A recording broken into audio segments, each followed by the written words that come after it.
Reparations for slavery, when a black woman is one of the richest people in America, when a black man was Secretary of State, when a black woman was Secretary of State, when black men have sat and continue to sit on the Supreme Court, and when for 8 long years a black would-be despot sat in the White House, when countless black men have risen to the top of the ranks of the richest in professional sports and show business, men like Hank Aaron, and until the sad allegations of sexual misconduct, men like Bill Cosby, who, despite his support for Obama, spoke out against the cultural rot and violence among his black brethren, causing race pimps to call him either an Uncle Tom, an Oreo cookie, and worse.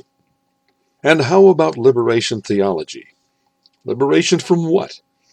The chance to succeed and achieve? Give me a break. And while I shouldn't have to, I feel compelled to offer the obligatory disclaimer. I am not a racist. I supported Herman Cain in his run for the Senate, supported his run for the White House, and supported Dr. Carson for HUD. And if Allen West or other qualified black conservatives go for it, they too have my support.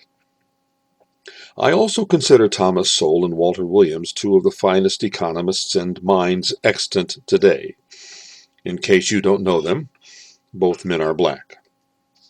Sowell, Williams, and Cain, among others, have spoken out against those fellow blacks who castigate and vilify America for a slavery now long in our past. And all thinking men and women oppose the periodic calls for reparations. When he ran, I supported Alan Keyes. I even spoke in his stead on the right to keep and bear arms at a Capitol rally and was asked to fill in for him on his radio show at the time. Sadly, while I consider Alan a good man, I have to rethink my support since he came out for reparations. The fact is that the modern descendants of slaves brought here in chains in admittedly miserable, soul-gutting conditions, now calling for reparations, need to remember something. They should not only be glad to be in America, they should be glad to be anywhere. Had their ancestors not been brought out of Africa, many by Muslim slave raiders, the blood of those ancestors would have run into the earth over there several centuries ago, victims of the other black tribes that captured them in one of the interminable tribal conflicts still ravaging that sad continent, and these modern-day would-be plaintiffs would not even exist. And I hope you American black Muslims are paying attention, because I would remind you that slavery is still practiced in parts of Africa, the Middle East, and Asia today by Muslims.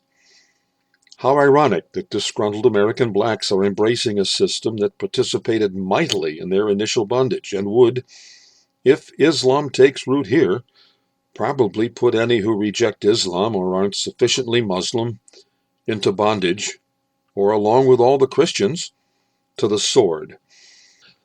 But I digress. Fact. 95% of the African slaves transported across the Atlantic went to South and Central America, mainly to Portuguese, Spanish, and French possessions, and that less than 5% of them who crossed the Atlantic came here to the United States. It was remarkable that the vast majority of academic research, films, books, and articles concerning the slave trade concentrate only on the American involvement, as though slavery was a uniquely American aberration. And should the great-great-great-grandchildren of slave-owning blacks also be subject to paying these reparations? And if so, how do we find them? And I have traced my family back to the Slavs. Although the term looks to be related to slave, depending on your source, it either means glory or worshiper. But my family research indicates that many of my ancestors lived lives of virtual or real slavery. Do I qualify for reparations? From whom? And it begs the question, are most of us now living here headed into a modern form of that servitude? But that, and the slave history of the Irish, the heritage of both myself and my wife, is a topic for another discussion. Another fact you won't hear discussed today. This is from the book Selling Poor Stephen, American Heritage Magazine, February-March 1993. Quote, the official U.S. Census of 1830 lists 3,775 free blacks who owned 12,740 black slaves. Furthermore, the story outlines the history of slavery here, and the first slave owner, the father of American slavery, if you will, was Mr. Anthony Johnson of Northampton, Virginia.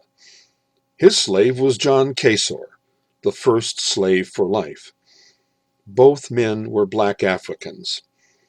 This story is very readable and outlines cases of free black women owning their husbands, free black parents selling their children into slavery to white owners, and absentee free black slave owners who leased their slaves to plantation owners.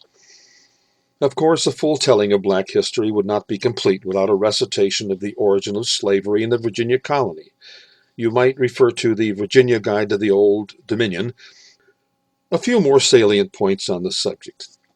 Until the U.S. declared independence, the colonies were required by the King of England to embrace slavery. The Northwest Ordinance of 1789 prohibited slavery in the federal territories. The law prohibiting the importation of slaves into the U.S. became effective in 1808. Then, beginning in 1820, the Democratic Congress began passing laws allowing and actually encouraging slavery. It was only after the Republican Party, many of whom were Southern blacks, was formed some 40 years later that the anti-slavery movement was able to move forward. And today's holier-than-thou Northern liberals are strangely silent on archaeological evidence from, of all places, New York City, clearly tracing the financing of the slave trade to Northern businessmen. At the height of his remarkable boxing career, Muhammad Ali, born Cassius Clay, once declared, quote, I'm glad my great-grandpa got on that boat, close quote. As we know, Cassius Clay, Muhammad Ali, later embraced Islam. And speaking of ancestors, my paternal grandmother's daddy, William Henry Robinson, joined the 80th Ohio Volunteer Infantry early in the war between the states, re-enlisted and fought on the Union side at Vicksburg, Jackson, and elsewhere in the Deep South, then joined up with Sherman for that infamous march to the sea through Georgia. My prayer is that, unlike many of his fellows, he behaved himself. My bride's great-great-grandpappy also fought for the Union.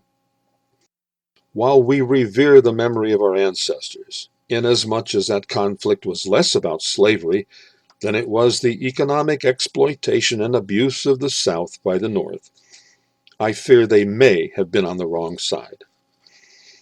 Author Robert Hitt Neal tells of attending a Tennessee Mountain Writers Conference years ago with several other authors. Among them was Alex Haley, celebrated author of Roots. Watching a TV news show, a group of them watched a demonstration in a southern state against the rebel flag incorporated into that state's flag. The very next report covered a famine in Africa. Graphic images presented dead bodies, starving children with distended tummies and runny noses, and dying people covered with flies too weak to brush them away. Mr. Haley intoned in a low, serious voice, quote, every time an American black sees a story like that, they should find a Confederate flag and kiss it, close quote. He then pointed to the TV screen and continued, quote, because these would be me and my descendants, except for American slavery. I thank God that my family and I are here instead of there, close quote. Let's recap. Reparations for slavery, when a black woman is one of the richest people in America, when a black man was Secretary of State, when a black woman was Secretary of State, when black men have sat and continue to sit on the Supreme Court, and when for 8 long years a black would-be despot sat in the White House? Give me a break. Next problem.